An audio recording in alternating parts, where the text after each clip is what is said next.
India Legal presents Courts Roundup.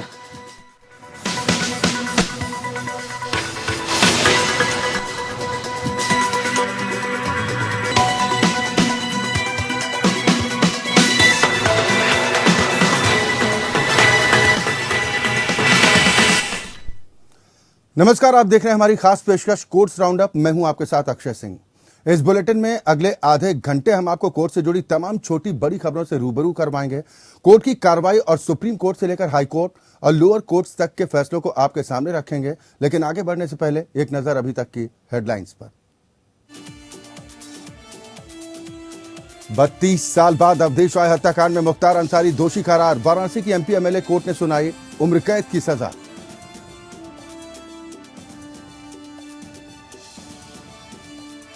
आबकारी घोटाला मामले में मनीष सिसोदिया की अंतरिम जमानत अर्जी दिल्ली हाई कोर्ट ने की खारिज। सिसोदिया को बीमार पत्नी से मिलने की दी सशर्त मंजूरी।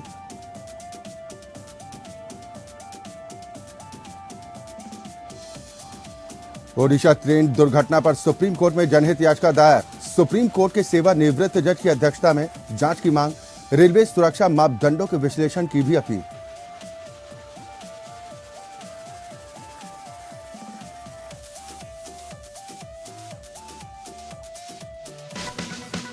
India Legal presents Courts Roundup.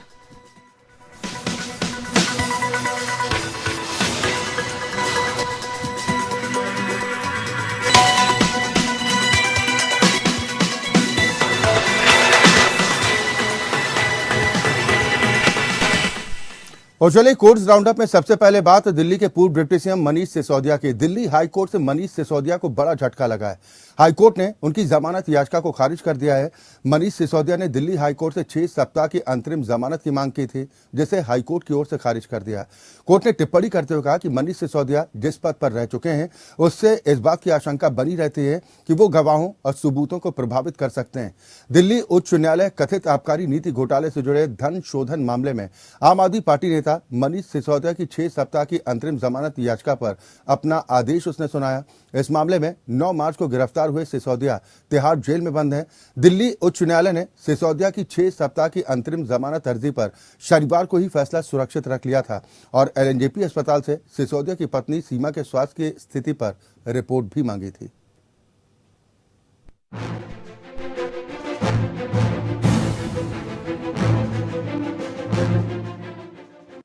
Delhi शराब घोटाला मामले में पूर्व उप मुख्यमंत्री मनीष सिसोदिया को हाई कोर्ट से बड़ा झटका लगा है।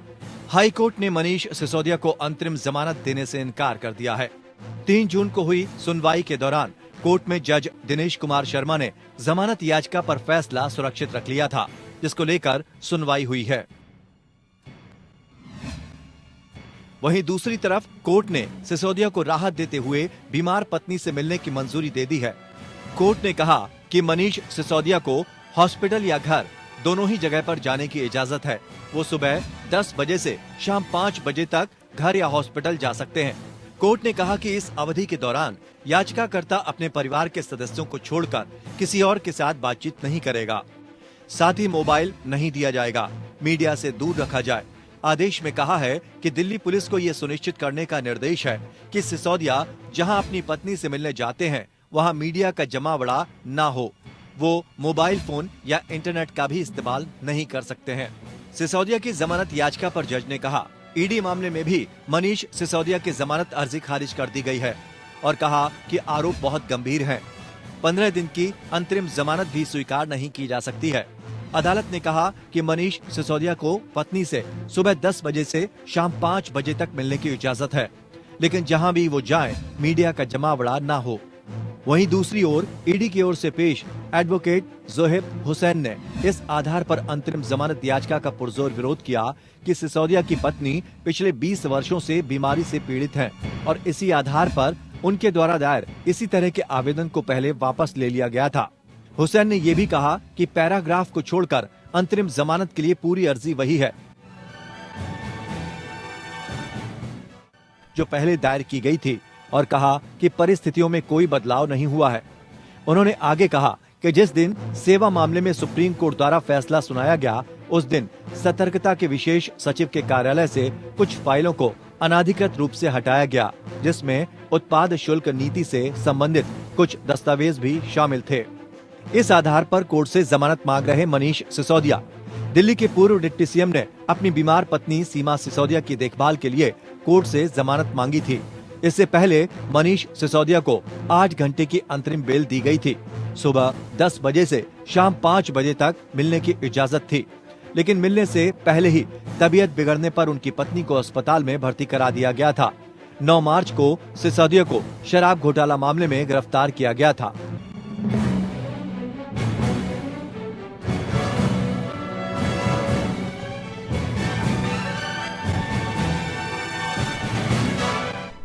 उधर माफिया मुख्तार अंसारी समेत अन्य के खिलाफ लंबित 32 साल पुराने अवधेश राय हत्याकांड में फैसला आ चुका है। कोर्ट ने मुख्तार समेत अन्य को दोषी करार दिया है।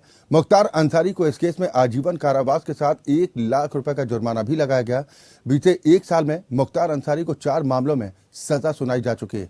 मुख्तार के खिलाफ हत्या का ये पहला मामला है जिसमें फैसला आया।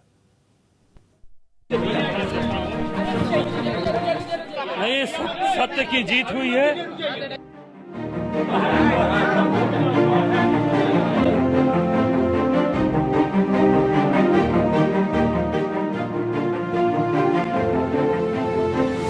बाहुबली मुख्तार अंसारी को वाराणसी की एमपी एमएलए कोर्ट ने 32 साल पुराने अवधेश राय हत्याकांड मामले में उम्र कैद की सजा का ऐलान किया।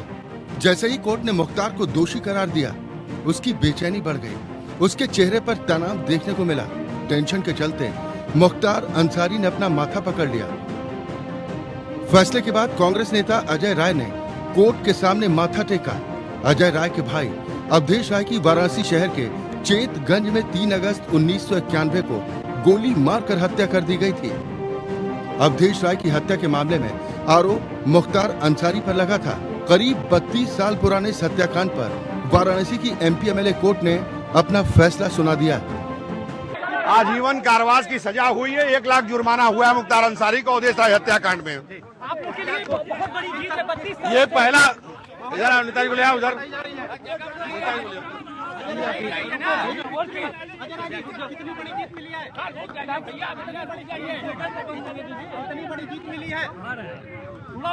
देखिए, ये 32 साल की लड़ाई जो मैंने अपने सभी साथियों, परिवार और अपने वकील, हमारे जो लोग, सभी लोगों ने मिलकर जो ये लड़ाई लड़ी, उस लड़ाई में आज बाबा विश्वनाथ की कृपा से हम लोगों को विजय मिली है और ऐसे दुर्दांत अपराधी को माननीय न्यायालय ने आजीवन कारावास की सजा सुनाई।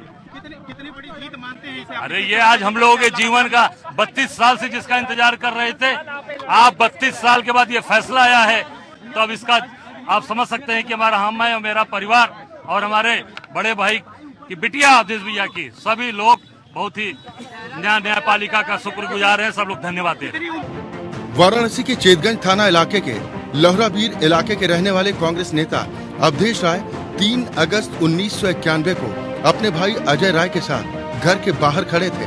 इसी बीच वैन से पहुंचे बदमाशों ने अवधेश को निशाना बनाकर अंधाधुंध फायरिंग शुरू कर दी थी। वैन सवार बदमाशों ने अवधेश राय की गोली मारकर हत्या कर दी थी। अवधेश राय के भाई और पूर्व विधायक अजय राय ने इस घटना को लेकर वाराणसी के चेतगंज थाने में मामला दर्ज कराया था। अजय राय ने अपने भाई की हत्या का आरोप मुख्तार अंसारी पर लगाया था। अवधेश राय हत्याकांड में पूर्व विधायक अब्दुल कलाम, भीम सिंह, कमलेश सिंह और राकेश श्रीवास्तव और राकेश को आरोपी बनाया गया था। मुख्तार अंसारी इस समय बांदा की जेल में बंद है।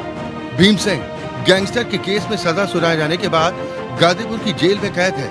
पूर्व विधायक अब्दुल कलाम और कमलेश सिंह की मौत हो चुकी है। राकेश नाइक ने इस मामले में अपना केस अलग कर ट्रायल शुरू करवाया है, जो प्रयागराज सेशन कोर्ट में चल रहा है। वहीं इस मामले में एमपी एमएलए कोर्ट वाराणसी का फैसला सोमवार को आया है। 32 साल पहले वाराणसी के चेतगंज थाना इलाके में हुई अवधेश राय की हत्या के पीछे चंदासी कोयला मंडी की वसूली और अवधेश राय की दबंगई हत्या की मुख्य वजह मानी जाती रही है।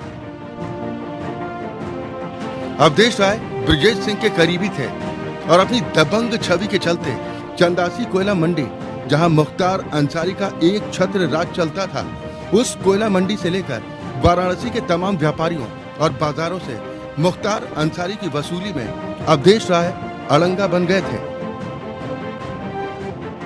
इस कोयला मंडी पर कब्जे के लिए ही मुख्तार अंसारी पर आरोप लगा कि उसने मंडी कब्जाने के लिए ही नंद किशोर रूंगटा अपहरण और हत्याकांड को अंजाम दिया था।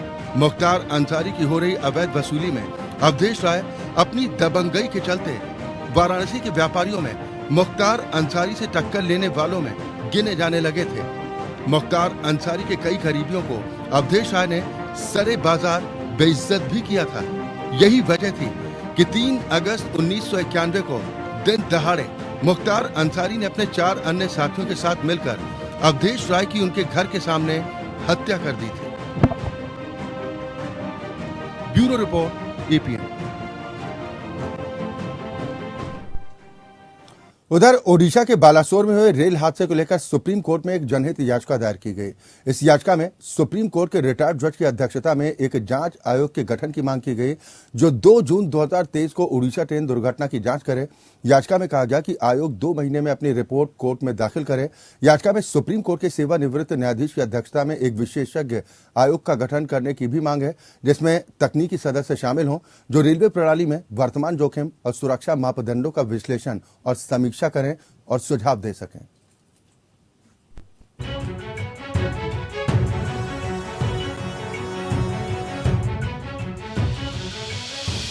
ओडिशा के बालासोर जिले में हुई भयानक ट्रेन दुर्घटना के लगभग 2 दिन के बाद सुप्रीम कोर्ट में एक जनहित याचिका दायर की गई है, जिसमें दुर्घटना की सुप्रीम कोर्ट के एक सेवानिवृत्त जज की अध्यक्षता में गठित एक विशेषज्ञ पैनल के द्वारा उच्च स्तरीय जांच की मांग की गई। याचिका एडवोकेट विशाल तिवारी की ओर से दायर की गई है, जिसमें भारतीय रेलवे को सुरक्षित बनाने और ट्रेन दुर्घटनाओं से सैकड़ों हजारों लोगों के जीवन की रक्षा के लिए न्यायिक हस्तक्षेप की अपील की गई है। याचिकाकर्ता अधिवक्ता ने सुप्रीम कोर्ट से यूनियन ऑफ इंडिया और अन्य प्रतिवादियों को एक सुप्रीम कोर्ट के रिटायर्ड जज की अध्यक्षता में आयोग स्थापित करने के लिए रिट जारी करने की मांग की। याचिका में तकनीकी विशेषज्ञों को रेलवे प्रणाली में वर्तमान जोखिम और सुरक्षा मापदंडों का विश्लेषण और समीक्षा करने का आग्रह, साथ में रेलवे सुरक्षा तंत्र को मजबूत करने के लिए व्यवस्थित संशोधनों का सुझाव देने का आग्रह किया गया है। याचिकाकर्ता अधिवक्ता ने उक्त आयोग को अपनी जांच समाप्त करने और 2 महीने की अवधि के भीतर शीर्ष अदालत में अपने निष्कर्ष प्रस्तुत करने का निर्देश देने का भी अनुरोध किया है। याचिकाकर्ता ने विशेष रूप से कवच नामक एक स्वचालित ट्रेन सुरक्षा यानी एटीपी प्रणाली के कार्यान्वयन के लिए दिशा निर्देश या निर्देश जारी करने की मांग की, जिसे ट्रेन टक्करों को रोकने के लिए भारतीय रेलवे द्वारा स्वदेशी रूप से विकसित किया गया है। कवच को एक ट्रेन को स्वचालित रूप से रोकने के लिए डिजाइन किया गया है, जब ये एक निर्दिष्ट दूरी के भीतर उसी लाइन पर दूसरी ट्रेन का पता लगाता है, लेकिन इसका कार्यान्वयन धीमा रहा है। रिपोर्ट्स के मुताबिक हादसे वाली ट्रेनों में ये सिस्टम नहीं लगाया गया था। ओडिशा के बालासोर जिले के बहानगा बाजार रेलवे स्टेशन पर शुक्रवार की शाम करीब 7 बजे भीषण हादसा हुआ था। बहानगा बाजार रेलवे स्टेशन पर शुक्रवार को एक मालगाड़ी समेत 3 ट्रेन हादसे का शिकार हो गई थी। चेन्नई से हावड़ा जा रही कोरोमंडल एक्सप्रेस बहानगा बाजार स्टेशन पर पटरी से उतरने के बाद लूप लाइन पर खड़ी माल गाड़ी से जा टकराई। उसी समय डाउन लाइन से गुजर रही बेंगलुरु हावड़ा एक्सप्रेस की पीछे की 3 बोगियां भी हादसे का शिकार हो गई थी। इस भीषण हादसे में 288 लोगों की जान जा चुकी है, जबकि 900 से ज्यादा लोग घायल हुए। शुक्रवार की पूरी रात दुर्घटना स्थल पर रेस्क्यू ऑपरेशन चला।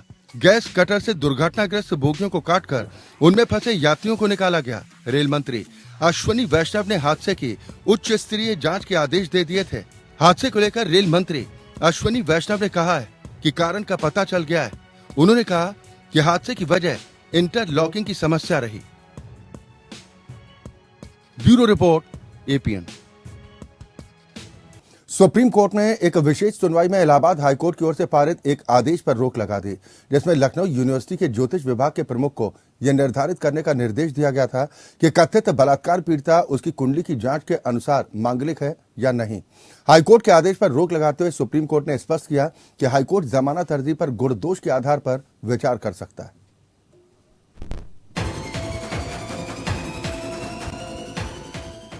युवती की कुंडली जांचने के इलाहाबाद हाई कोर्ट के फैसले पर सुप्रीम कोर्ट ने रोक लगा दी है। सुप्रीम कोर्ट ने कहा कि हाई कोर्ट इस मामले में केस की मेरिट पर सुनवाई करेगा। इस दौरान सॉलिसिटर जनरल तुषार मेहता ने कहा, ये फैसला परेशान करने वाला है, इस पर रोक लगाई जानी चाहिए। वहीं आरोपी के वकील ने कहा, कुंडली देखने का फैसला पक्षों की सहमति से लिया गया। ये मुद्दा हाई कोर्ट के सामने था।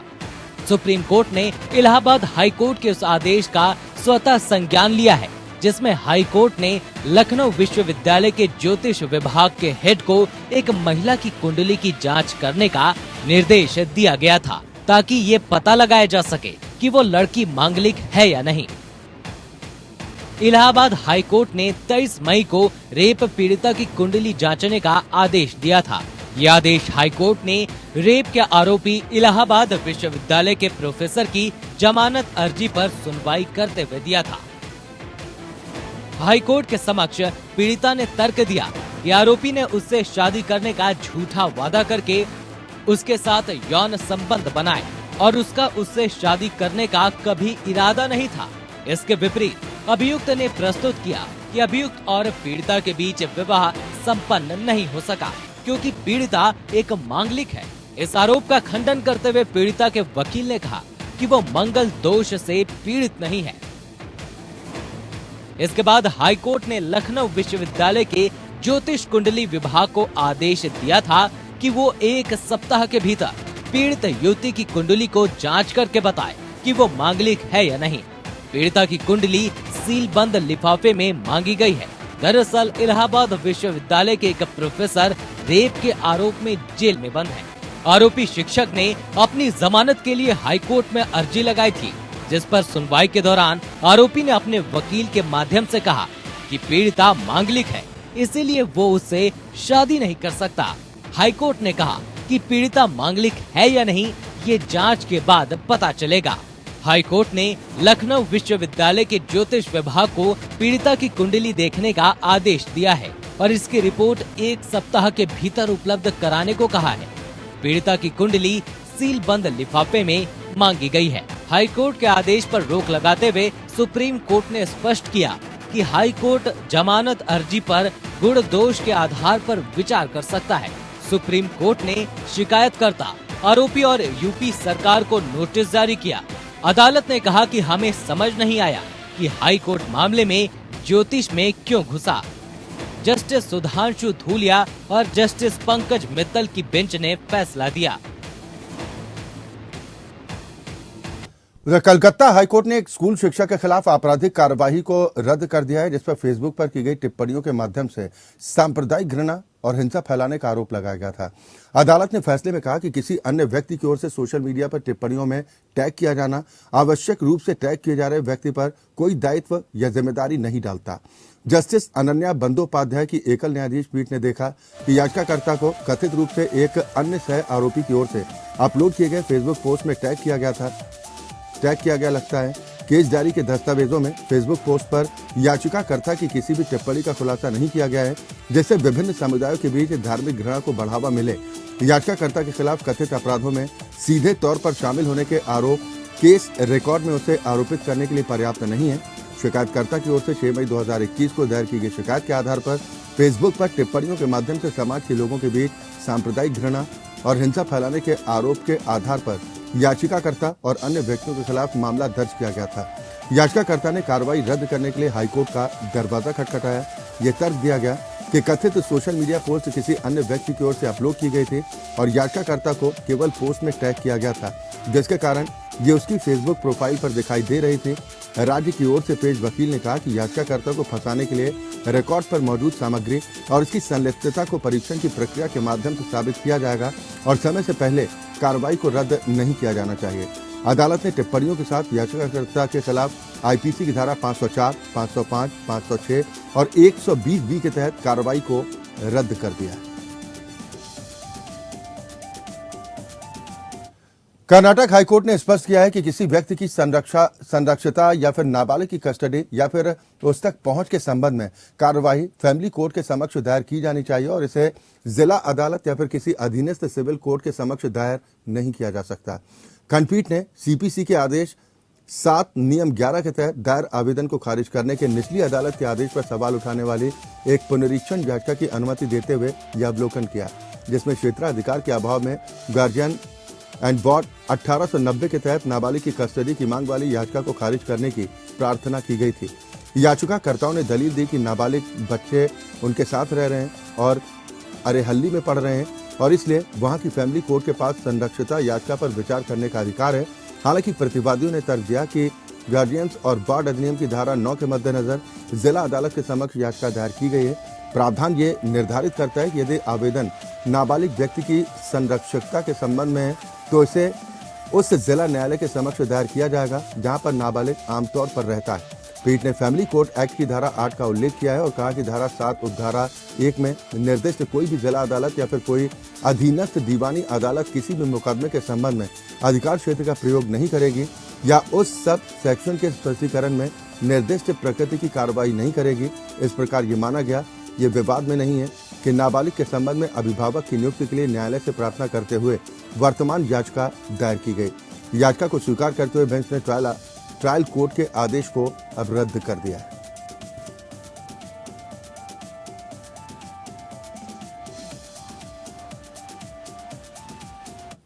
और इसी के साथ हमारी खास पेशकश कोर्ट्स राउंड अप में अभी के लिए बस इतना ही, लेकिन एपीएन न्यूज पर खबरों का सिलसिला लगातार जारी। India Legal presents Courts Roundup.